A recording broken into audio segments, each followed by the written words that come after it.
Bismillahirrahmanirrahim. Assalamualaikum warahmatullahi wabarakatuh, Bapak dan teman-teman semuanya. Waalaikumsalam warahmatullahi wabarakatuh. Baiklah, Bapak dan teman-teman semuanya, perkenalkan kami dari kelompok 4, mata kuliah penelitian tindakan kelas, di mana di sini kami akan menyampaikan hasil diskusi kami mengenai materi instrumen penelitian tindakan kelas, kemudian ada validitas dan reliabilitas instrumen, kemudian ada refleksi dalam penelitian tindakan kelas. Baiklah, saya di sini akan menampilkan slideshow dari PPT kami.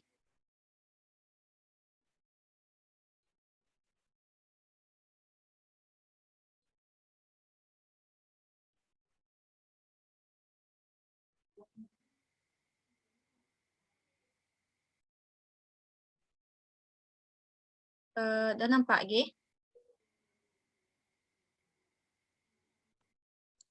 Sudah, Ci.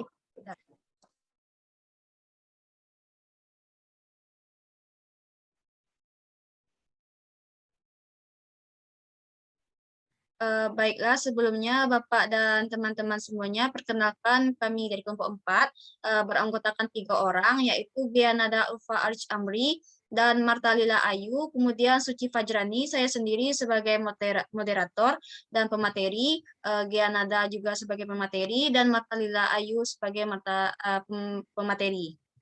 Baiklah, materi pertama akan saya sampaikan sendiri, yaitu tentang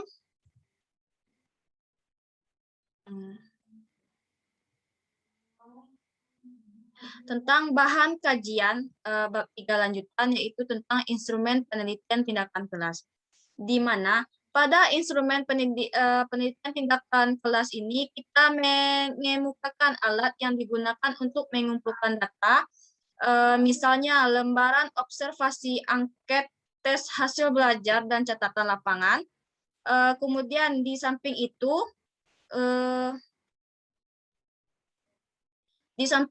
kita juga menjelaskan bagaimana instrumen yang dikembangkan dan bagaimana langkah pengembangannya. Selanjutnya kita juga mengemukakan pula bagaimana caranya memvalidasi instrumen yang dikembangkan, misalnya menggunakan validitas isi atau content validity, melalui validasi pakar atau expert validity, dan validasi melalui sejawat. Kemudian materi selanjutnya,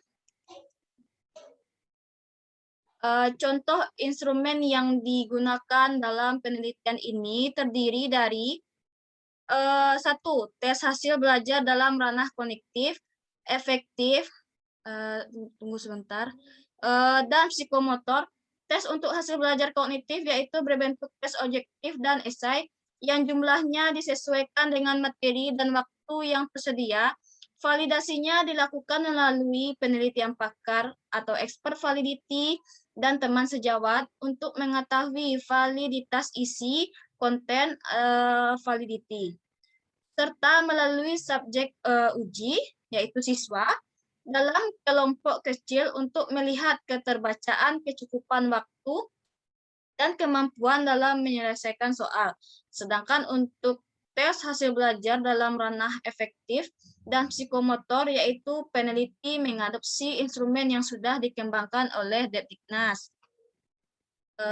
Kemudian, kan contoh dari instrumen yaitu lembar observasi, di mana untuk mengamati aktivitas belajar siswa dibuat berdasarkan pada indikator aktivitas yang diamati atau isi, di mana polanya menggunakan mode skala Likert yang menggunakan skala 5 atau 1-5 berdasarkan tingkat aktivitas belajar siswa. Validasinya juga melalui penilaian pakar dan teman sejawat.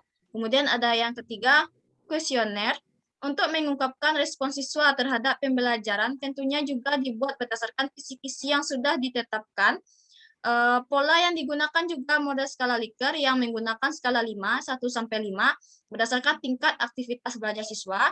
Validasinya juga melalui penilaian pakar dan teman sejawat. Kemudian yang keempat, catatan lapangan, di mana disiapkan dalam bentuk buku catatan yang digunakan untuk mencatat aktivitas atau kondisi tertentu, merupakan dampak dari model pembelajaran atau tindakan yang diterapkan. Data yang dicatat dapat berupa data kualitatif ataupun data kuantitatif. Misalnya, siswa bertanya kepada guru atau menjawab pertanyaan guru atau temannya, maka pertanyaan dan jawaban siswa tersebut dapat dicatat dalam catatan lapangan.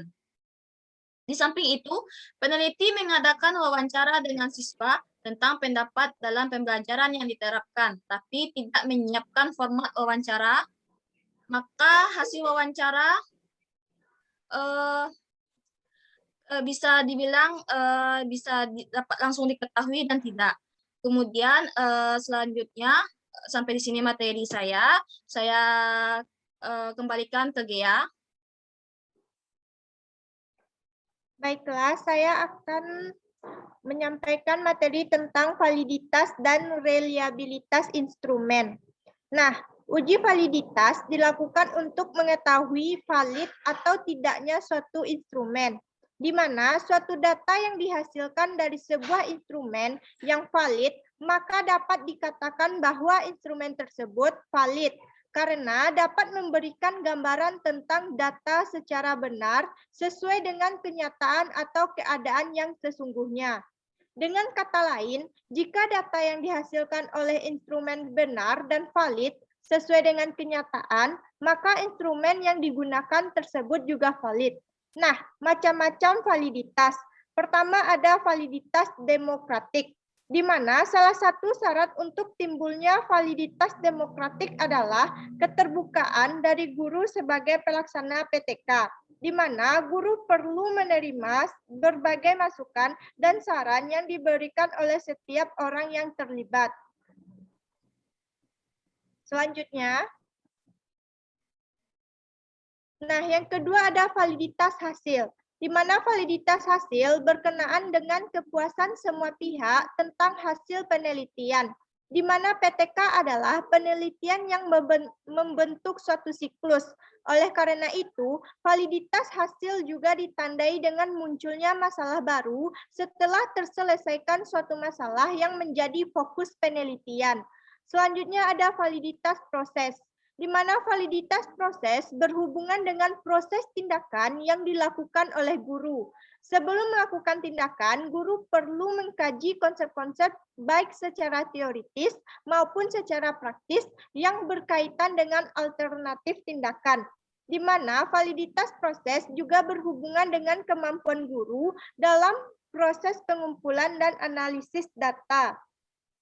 Misalnya, kemampuan melakukan observasi, kemampuan membuat catatan lapangan, kemampuan mendeskripsikan dan memetakan data yang terkumpul. Selanjutnya,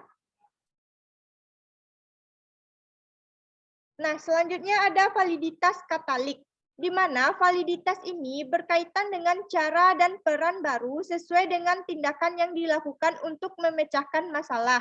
Validitas katalik ditentukan oleh setiap orang yang terlibat untuk terus-menerus memperdalam pemahaman baik secara teoritis maupun praktis yang berkaitan dengan tindakan yang dilakukan oleh guru atau peneliti. Dengan demikian, validitas katalik erat kaitannya dengan proses pembaharuan.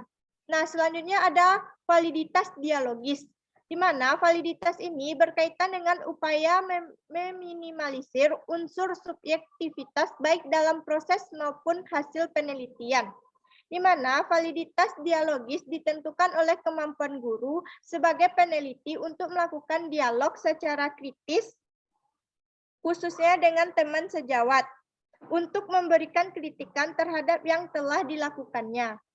Selanjutnya,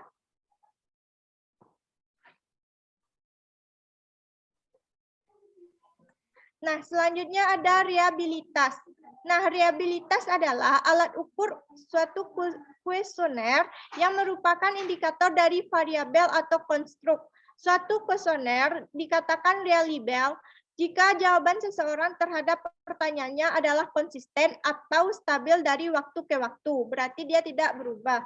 Sugiono tahun 2005 mengatakan reliabilitas adalah serangkaian pengukuran atau serangkaian alat ukur yang memiliki konsistensibilitas pengukuran yang dilakukan dengan alat ukur itu dilakukan secara berulang dengan konsistensi hasil dari penggunaan alat yang sama yang dilakukan secara berulang dan memberikan hasil relatif sama, tidak melanggar kelaziman. Untuk pengukuran subjektif, penelitian yang dilakukan oleh minimal 2 orang bisa memberikan hasil yang relatif sama atau reliabilitas antar penilai. Selanjutnya, nah, di mana ada faktor yang juga mempengaruhi reliabilitas instrumen, diantaranya sebagai berikut. Nah, pertama ada panjang tes, di mana semakin panjang suatu tes evaluasi, semakin banyak juga jumlah item materi pembelajaran yang diukur. Hal ini menunjukkan dua kemungkinan, yaitu semakin kecil siswa untuk menebak jawabannya. Hal ini berarti semakin tinggi nilai koefisien reliabilitas. Nah, selanjutnya ada penyebaran skor, di mana semakin tinggi sebaran, maka semakin tinggi estimasi koefisien reliabilitas. Hal ini terjadi karena posisi skor siswa secara individual mempunyai kedudukan sama pada tes lain sebagai acuan. Nah, selanjutnya ada kesulitan tes, di mana tes normatif yang sangat sulit bagi siswa cenderung menghasilkan skor reliabilitas yang rendah. Selanjutnya ada objektivitas, yaitu derajat di mana siswa dengan kompetensi sama mencapai hasil sama ketika prosedur tes evaluasi memiliki objektivitas tinggi, maka reliabilitas hasil tes tidak dipengaruhi oleh prosedur teknik penskoran. Baiklah, sampai di situ materi saya kembalikan kepada moderator.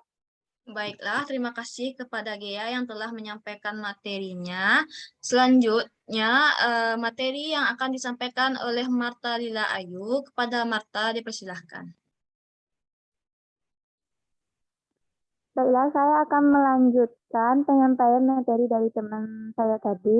Materi selanjutnya yaitu refleksi dalam PTK. Data yang dikumpulkan diolah secara kuantitatif atau presentase dan skor rata-rata, dan secara kualitatif atau deskripsi dengan kata-kata atau kalimat. Dari refleksi ini akan tergambar hasil yang dicapai, apakah pertanyaan yang diajukan dapat terjawab, begitu juga tujuan yang dibuat apakah tercapai atau tidak. Pada bagian refleksi ini nantinya akan digambarkan pula kekurangan yang ditemukan pada siklus pertama. Kemudian dilakukan perenungan lagi tentang proses dan hasil dari siklus pertama sebagai dasar memilih dan menetapkan tindakan yang cocok pada siklus kedua atau menyempurnakan proses pada siklus pertama. Hal ini memiliki tujuan untuk mendapatkan hasil bagaimana.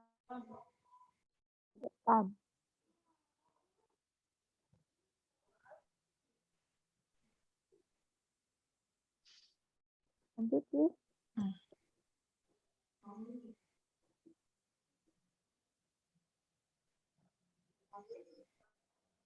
Berdasarkan perenungan dari hasil siklus pertama ini, maka disusunlah rencana untuk siklus kedua.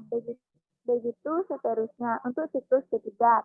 Rencana yang disusun berdasarkan hasil dari siklus kedua.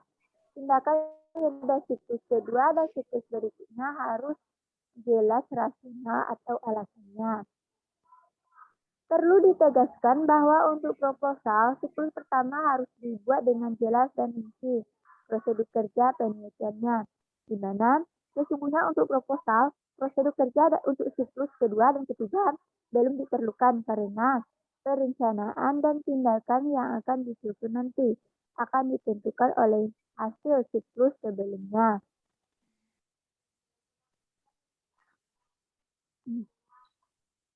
Namun tidak ada pula larangan untuk membuat perencanaan dan tindakan pada siklus kedua dan ketiga, di mana tentunya dengan catatan bahwa perencanaan dan tindakan yang dibuat hanyalah bersifat tentatif atau bersifat sementara. Serta perencanaan dan tindakan pada siklus kedua mungkin akan berubah berdasarkan hasil dari siklus pertama.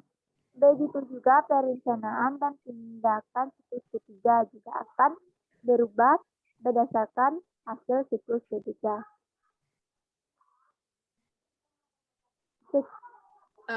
Baiklah.